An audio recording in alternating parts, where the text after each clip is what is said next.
जय श्री राम। आज हमारे रामचरितमानस की कथा का 8वां दिन है।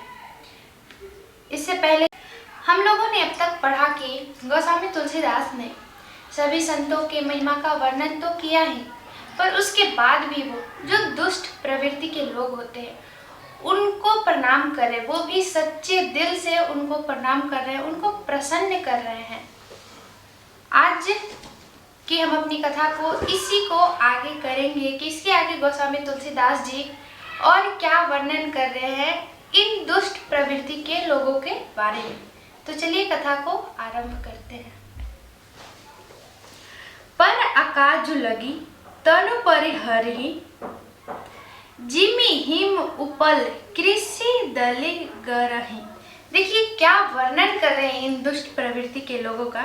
जैसे हिम यानी जो ओला होता है, वो जो फसल पे गिरता है तो फसल को तो नष्ट कर ही देता है, उसके बाद वो खुद भी नष्ट गल जाता है, वैसे ही है।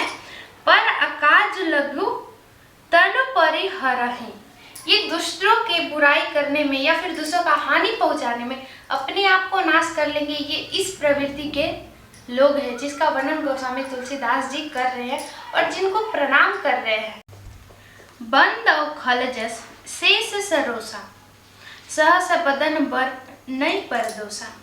इसके बाद वो उनका जो प्रणाम कर रहे हैं इन लोगों को, शेष नाग कह रहे हैं मैं इन दुष्टों को 10,000 मुख वाले शेष जी के समान समझकर प्रणाम करता हूँ। शेष नाग जो विष्णु भगवान जिस पे लेटे रहते हैं, उस शेष नाग को समझ के गोस्वामी तुलसीदास जी इन दुष्टों को प्रणाम कर रहे हैं, जो कि दूसरों की जो बुराई होती है बड़े खुश होकर बड़े ही रोचक तरीके से एकदम बताते हैं 1000 मुख से। ऐसे लोगों की ये वर्णन कर रहे हैं। आगे कहते हैं पुनि पर्णौ पृथुराज समाना, पर अघ सुनई सहस दस काना, बहुरि शक्र सम बिना उते ही संतत सुरानिक हित जेहि। पुनः वे पृथ्वीराज के समान इन दुष्टों को प्रणाम करते हैं और उसके आगे कहते हैं फिर इनको इंद्र के समान मानकर उनकी विनय करता हूँ, जिनके लिए सुन नीकी और हितकारी मालूम देती है। अर्थात जैसे पृथ्वीराज राजा जो थे, उन्होंने भगवान विष्णु के यश यानी कथा को सुनने के लिए उन्होंने भगवान से प्रार्थना करके 10,000 कान मांगे थे। उसी प्रकार ये जो दुष्ट प्रवृत्ति के लोग होते हैं, इनको 10,000 कान तो चाहिए, लेकिन भगवान की कथा को सुनने के लिए नहीं चाहिए। भगवान के गुणगान करने के लिए, उनकी कथा में जाके सुनने के लिए इनको नहीं चाहिए, बल्कि बुराई करने के लिए और दूसरों की बुराई को सुनने के लिए ऐसे प्रवृत्ति वाले लोगों को 10,000 कान चाहिए। इनका ही गोस्वामी तुलसीदास जी उदाहरण देके हमें बता रहे हैं। आगे कहते हैं बचन ब्रज जेहि सदा प्यारा, और इनका जो वचन होता है हमेशा जो एकदम वज्र के समान होता है। मतलब समझ लीजिए कि एक वज्र जो बहुत ज़्यादा धारदार होता है, वैसा ही धारदार कठोर वचन इनको हमेशा ही प्यारा होता है। सहस नयन पर दोष निहारा, जो 1000 आंखों से दूसरों के जो दोष होता है उसको निहारते रहते हैं। इनके पास जितना आँख है, आप कह सकते हैं अगर 2 आँख है तो वो 2 आँख से तो निहारते ही रहते हैं। दूसरों में कहीं कोई खोट दिख जाए, दूसरों की कहीं से बुराई दिख जाए इन्हें, लेकिन इनके पास जो 10,000 आँख भी मिल जाए तो उसके अलावा भी ये दूसरों का जो है बुराई ही देखेंगे, उसके अलावा उसका एक कोना भी अच्छाई नहीं देख सकते हैं। इस प्रकार के ये लोग होते हैं। आगे जो है दोहा है, जो कि यही दुष्ट प्रवृत्ति के लोगों के लिए गोस्वामी तुलसीदास जी ने दोहा लिखा है। उदासीन अरिमित हित सुनत, जरहि खल रीति, जानि पानि जुग जोरि जन, विनती करई स प्रीति। दुष्ट की यह रीति है, वे उदासीन शत्रु अथवा मित्र किसी का भी हित सुन के जल जाते हैं। ऐसे जो दुष्ट है वो अपने जो है मित्र होते हैं उनका भी अगर हित सुनेंगे कि किसी ने अगर अच्छा मुकाम को पा लिया तो भी उनको जलन होता है। ऐसे जो दुष्ट होते हैं उनको अपने दुश्मन के बारे में सुन के तो होता ही है, थोड़ा जलते हैं, उनका नाश करने में लग जाते हैं। लेकिन ये ऐसे प्रवृत्ति के लोग होते हैं जो अपने मित्र को तक भी नहीं छोड़ सकते।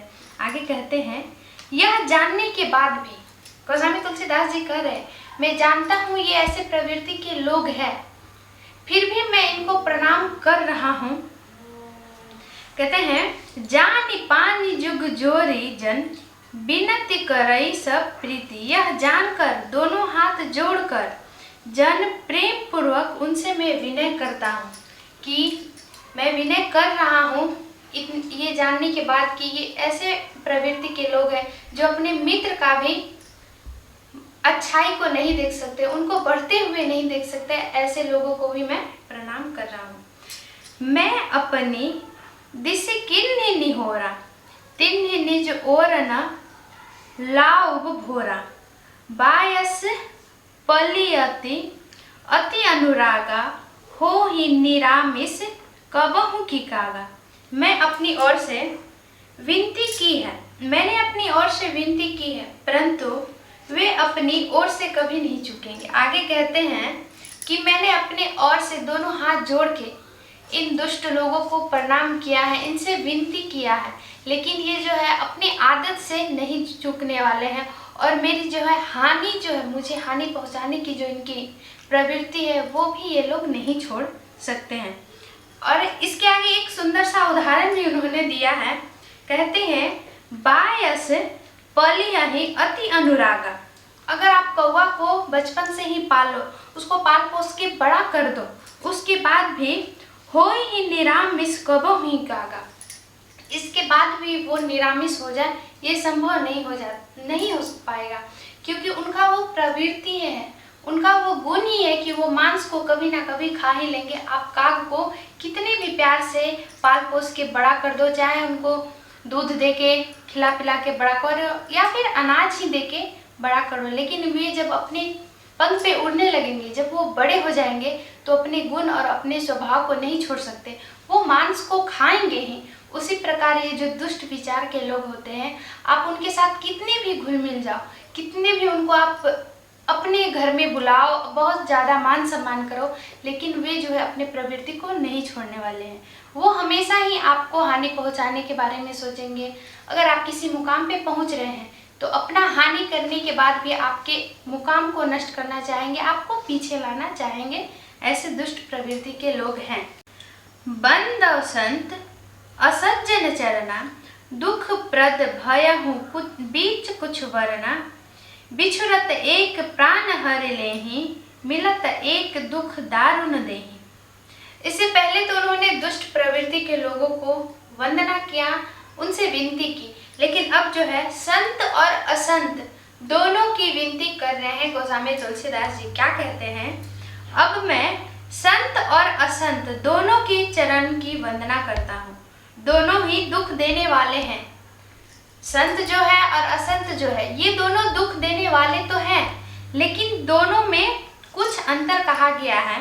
वह अंतर यह है कि एक जो संत होते हैं, संत प्रवृत्ति के जो लोग होते हैं, वो बिछड़ते समय प्राण हर लेते हैं। मतलब संत से बिछड़ना का जो दर्द होता है, संत से बिछड़ने का जो दर्द होता है, वो मरने के समान दुखदाई होता है। और असंत लोगों का जो मिलन होता है वो जो है दारुण दुख देता है। संतों का बिछड़ना मरने के समान तो दुख देता है, लेकिन असंत लोग जो होते हैं, जो दुष्ट प्रवृत्ति के लोग होते हैं, इनका मिलना ही दुखद होता है। जैसे आप समझ लीजिए कि ये मिलते तो हैं, हमारी जिंदगी में आते हैं, हमारे मित्र भी बन जाते हैं, लेकिन हमारे पीठ पीछे हमें हमेशा नीचे लाने का कोशिश करते हैं। हमारे मंजिल पाना इन लोगों को चुभता है। हम किसी राह में आगे जाते हैं तो हमें ही हमेशा पीछे लाना चाहते हैं, लेकिन संत ऐसे नहीं हैं। इन दोनों का ही वर्णन कर रहे हैं।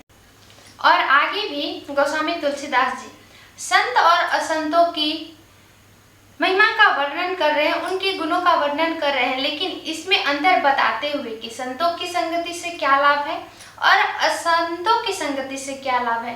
तो इसको आगे हम अगले अध्याय में पढ़ेंगे, लेकिन इस अध्याय से हमें कुछ सीख मिल रही है कि हमेशा संगति हमें संतों की ही प्यारी होनी चाहिए।